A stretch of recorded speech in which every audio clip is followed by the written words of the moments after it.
Oi, gente, tudo bem? No vídeo de hoje eu vou te falar o que é que a minha insegurança tem a ver com a sua.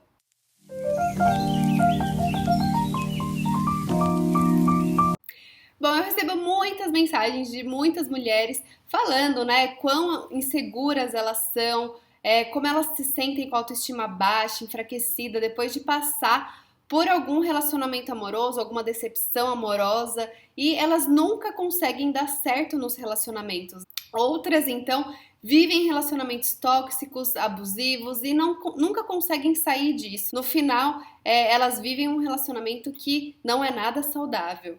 E algumas mulheres, elas pensam que essa situação não tem solução, porque elas já passaram por tanta coisa em relacionamentos anteriores que elas não conseguem mais acreditar. Elas já viveram traições, mentiras, rejeições, comparação, né? O parceiro fica comparando ela com outras mulheres e por conta disso elas acabam desenvolvendo esses sentimentos negativos, né? Como ciúme excessivo, raiva, medo, insegurança. E elas acabam se tornando pessoas impulsivas, possessivas, controladoras.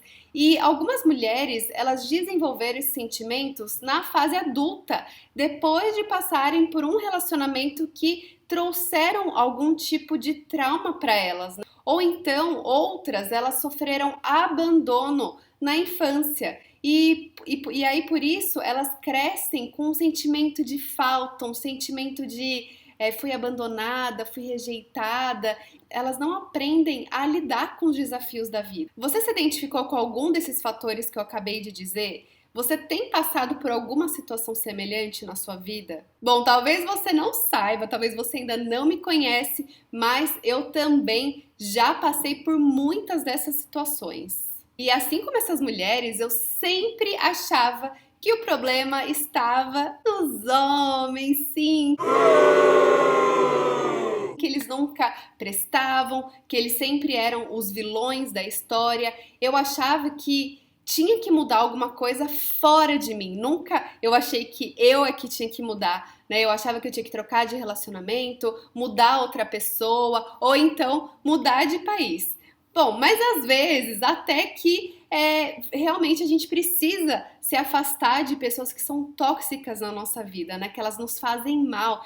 Mas a gente nunca pode se concentrar só naquilo que tá fora da gente, né? A gente tem que se concentrar naquilo que tá dentro da gente. Esse é o maior desafio e essa é a grande chave. E na minha jornada eu descobri, né, o que estava faltando para eu me sentir bem comigo mesma e para estabelecer então um relacionamento saudável e feliz. Hoje eu sei o que eu preciso fazer, mas nem sempre foi fácil assim. Há pouco mais de 3 anos, onde eu morava, em Santo André, a cidade onde eu cresci, lá eu passei por muita coisa e lá eu fiz vários planos para minha vida pessoal e profissional. E apesar de eu ser pós-graduada, ter uma carreira bem estabilizada em uma empresa multinacional, eu me senti incompleta por não ter, né, um relacionamento.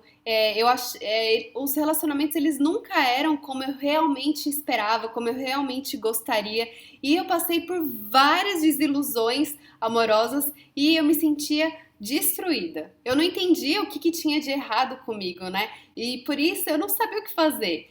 E eu acabava fazendo o quê? Tendo alguns comportamentos que eu falei no começo desse vídeo. Eu acabava sufocando os homens, porque eu fazia cobranças que não tinha nada a ver. Eu estava preocupada demais pelo status ali de relacionamento sério no Facebook, ao invés de simplesmente curtir, né, a jornada, curtir aí esse momento de início de relacionamento e deixar as coisas acontecerem mais naturalmente. Qualquer um que eu conhecia, pronto, eu já me apaixonava, eu já me entregava, eu já achava que era o cara certo pra mim. Só que na verdade, as coisas elas não funcionam assim, né? Uma mulher que ela conhece ela mesma, ela não deixa se envolver por qualquer homem, e sim pelo homem certo pra vida dela. Eu era super insegura, ciumenta, carente, controladora, e no fundo, eu achava que ninguém ia gostar de mim.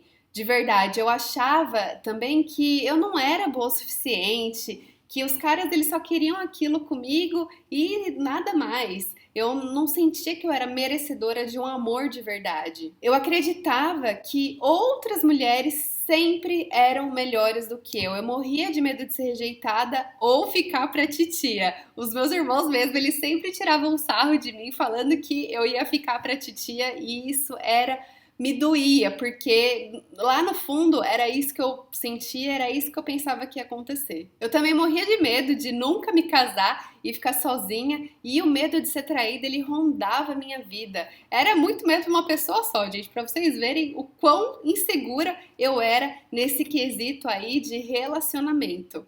Bom, além desses medos e inseguranças, eu tinha um comportamento super impulsivo e intenso. Eu tinha zero controle emocional para lidar com as situações do dia a dia e eu era extremamente estressada, arrogante e a raiva era um sentimento presente nos meus dias. Eu sempre estava com raiva, eu sempre estava estressada, porque tudo isso eram frustrações que eu tinha dessas minhas desilusões amorosas. Devido a essa minha impulsividade, essa intensidade, eu sempre me entregava muito fácil e eu me apaixonava muito fácil também. Qualquer um me servia, porque afinal o que eu mais queria, na verdade, era suprir uma carência interminável que existia dentro de mim. E assim como outras mulheres, eu também já fui trocada por outra. Dói, é difícil, eu não queria aceitar. E eu me torturava ainda mais diante dessa rejeição. O que eu fazia? Eu ia lá, stalkeava, eu olhava o que eles estavam fazendo, eu acompanhava a vida deles ao invés do que de focar na minha própria vida, né? Hoje eu ressignifiquei tudo isso, né, que me aconteceu. E, gente, se você já foi trocada alguma vez na sua vida, eu tô aqui pra te falar que você não é mercadoria, você não é uma mercadoria para você ser trocada. As pessoas, elas têm o livre-arbítrio de escolher outras pessoas para a vida delas, né? Assim como a gente também tem. Então, quando a gente dá um novo significado, né, a gente encara essas situações de uma forma diferente, fica mais leve. Mas eu demorei muito tempo para eu entender isso, né? Para eu dar esse novo significado. E com todas essas desilusões, eu me sentia fraca, eu me sentia frustrada.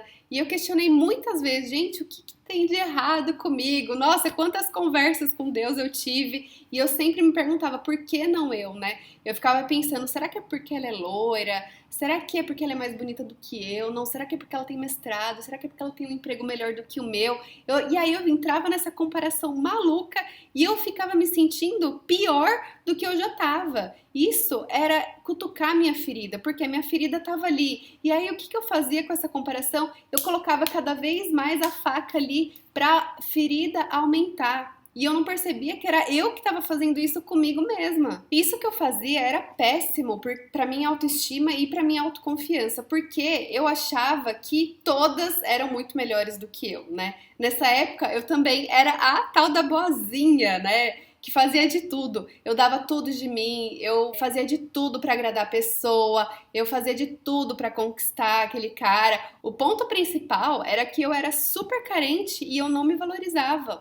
Esses eram os meus problemas. Não era que eu não sabia conquistar uma pessoa, não é que eu não sabia agradar uma pessoa, era simplesmente porque eu não me valorizava e eu tinha essa carência dentro de mim muito forte. E eu sempre estava ali, né? 24 horas disponível. Não importava a hora da mensagem recebida, eu nunca falava não. A carência, ela era o meu maior problema, né? E qualquer migalha recebida, a qualquer hora do dia, acabava suprindo aquela carência. Então, ali, sábado à noite, já de pijama, assistindo altas horas, eu recebi uma mensagem: ai, nossa, vamos sair agora, 11 horas da noite. Não teve tempo de me ligar antes, né? E eu, boba, não é nem boba, mas é porque é isso, né? Quando a gente não tem nada, qualquer migalhinha, a gente fica bem, a gente se sente melhor. Por quê? Porque para quem não tem qualquer tipo de amor e qualquer tipo de carinho, aquele momento já se torna algo muito grandioso. Só que a gente não pode se apegar a essas migalhas, porque é isso que a gente merece? Na época eu não sabia o que eu merecia, né? Eu não sabia que eu podia mais. Então eu me sujeitava a esse tipo de situação. No fundo, eu era desesperada para encontrar alguém especial, para eu amar e ser amada, para ser respeitada, para ter a minha família. Esse era o meu grande sonho. Ainda é o meu grande sonho, só que eu não sabia o meio do caminho como fazer isso. Eu sabia o que eu queria, mas eu não sabia o como fazer isso. E aí, dei tropeçada atrás de tropeçada na minha vida. E aí, juntava carência afetiva, mais o meu desespero pra casar, porque eu queria tudo rápido, né? Intensidade, impulsividade, queria tudo pra ontem. Quanto mais ansiosa, né? Quanto mais impulsiva eu era, mais eu me decepcionava. Porque, gente, é óbvio que cara que vai querer uma pessoa que tá ali desesperada pra casar? Não é nem com ele que eu queria casar, eu queria simplesmente casar. Então, às vezes a gente fica numa ansiedade tão grande ali, sei lá, por causa da idade, ou por causa de, né, todo mundo tá casando, eu quero casar também, ou, ai, meus pais estão me pressionando, ou enfim, e a gente começa a se pressionar por uma coisa que, poxa, será que é isso que vai te fazer feliz? Será que você tá feliz fazendo isso? E muitas vezes não. Não, muitas vezes a gente se contenta com alguns relacionamentos que não tem nada a ver pra gente, mas por quê? A gente quer cumprir desejos, às vezes, de outras pessoas, ou porque a gente vê que tá todo mundo ali casando, e aí a gente também se pressiona para que isso aconteça. Só que não, gente, a gente não precisa passar por isso. Isso é receita do fracasso total para nossa vida. E aí, gente, quanto mais eu fazia de tudo pela pessoa, mais desprezada eu era. Eu não entendia que o outro, ele só ia me dar o valor e o amor que eu tanto buscava quando eu fizesse isso por mim, quando eu me valorizasse, quando eu me amasse, quando eu me colocasse para cima, quando eu me tornasse aquela pessoa que eu gostaria de ter ao meu lado. Eu achava, né, na minha cabeça, que se eu fizesse tudo por ele, então ele ia me amar. Então ele ia também fazer de tudo por mim, né? Eu sempre esperava essa troca, né? É óbvio que num relacionamento é importante haver a reciprocidade. Só que a gente não pode estar em um relacionamento somente esperando que o outro faça por você aquilo que nem você faz por você. Então, isso é um ledo engano nosso, né? E não é assim que funciona. E eu sempre ouvi, né, da minha mãe que ela falava, se valoriza, minha filha. E eu não entendia o que era isso. Eu falava, tá, eu me valorizo. Eu achava, né, que eu me valorizava, só que não, eu não entendia o que era esse se valorizar, né? E eu não tinha consciência nenhuma desse problema na minha vida. Eu só queria amar, era só isso que eu queria, só que eu não sabia o como fazer isso, e o como é o mais importante. Bom, essa foi aí a minha vida até 2016, até que eu cansei, encheu meu saco e eu tomei uma decisão. E o Tony Robbins, né, ele sempre fala que é no momento de decisão que a gente molda aí o nosso destino. E, gente, isso é fato comprovado. Todas as vezes que eu tomei decisões na minha vida, não deixei lá a vida me levar, como dizia o Zeca Pagodinho, todas as vezes que eu falei, não, eu vou fazer essa escolha, eu vou fazer essa decisão, é ali que tudo mudou. Seja pedir demissão de emprego, seja procurar um novo emprego, seja terminar um relacionamento, seja começar um outro relacionamento, qualquer decisão que a gente faça na nossa vida vai levar a gente a um destino. Agora, se a gente só fica ali, ó, deixa a vida me levar, a vida leva eu. É receita do fracasso, gente. Porque a gente não vive, a gente só fica ali no piloto automático deixando que o barquinho se leva. E não pode ser assim. A gente é que tem que ser ali, ó, o marinheiro, o que vai direcionar o barco da nossa vida. Mas para esse vídeo não ficar muito longo, eu vou gravar a parte 2 desse vídeo, que vai ao ar na semana que vem, para você saber qual é que foi o final dessa história, como é que tá a minha vida hoje, como é que eu, né, me superei, como é que eu venci essa minha insegurança. Eu sempre gosto de dizer também que a insegurança é uma coisa que vai estar para sempre presente na nossa vida, tá? O segredo é a gente aprender a lidar com a nossa insegurança. Vocês acham que para eu começar o meu canal no YouTube há 3, 4 semanas atrás foi fácil? Não, eu tô procrastinando isso desde janeiro. O ano passado eu já tinha colocado que esse ano eu ia fazer meu canal no YouTube, mas eu só tô procrastinando. Por quê? Porque eu tava insegura. Insegura de receber crítica, insegura em receber julgamento. Mas eu falei, não, o que é que eu tô perdendo? Qual é o medo que eu tô por trás disso? Tá? Se vier uma crítica, e daí? Se vier um julgamento, e daí? E a palavra que eu tô levando para aquelas pessoas, né? Então, é aprender a lidar com a sua insegurança e não deixar que ela te domine, né? O medo tava aí me dominando por uns meses, uns bons meses, mas eu falei, chega, tomei uma decisão e vim aqui fazer meu canal e, óbvio, né, os meus vídeos, eles ainda não estão maravilhosos, um dia eles irão melhorar, eu tenho certeza disso, Mas é assim, a gente tem que aprender a vencer as nossas inseguranças, os nossos medos, eles sempre vão existir, eles sempre vão estar aqui dentro da gente, mas a gente não pode deixar que o medo vença a gente, que a insegurança vença a gente, tá bom? Então é isso, gente, espero que você tenha gostado dessa primeira parte. Me conta aqui se você se identificou com alguma parte aí que eu te contei da minha vida. Eu vou adorar saber, vou comentar aqui embaixo também. E é isso, gente. A gente se vê na semana que vem na parte 2 desse vídeo. E só mais 2 lembretes. Já se inscreveu no canal? Ativa o sininho para você receber a notificação do próximo vídeo. E se você ainda não faz parte da minha lista VIP no Telegram, na descrição tem aqui o link para você se inscrever. E lá eu mando conteúdos semanais para vocês, conteúdos exclusivos que eu não falo nem aqui no YouTube, nem no Instagram. Enfim, é só para quem tá lá no grupo, tá bom? Um grande beijo e até o próximo vídeo. Tchau, tchau!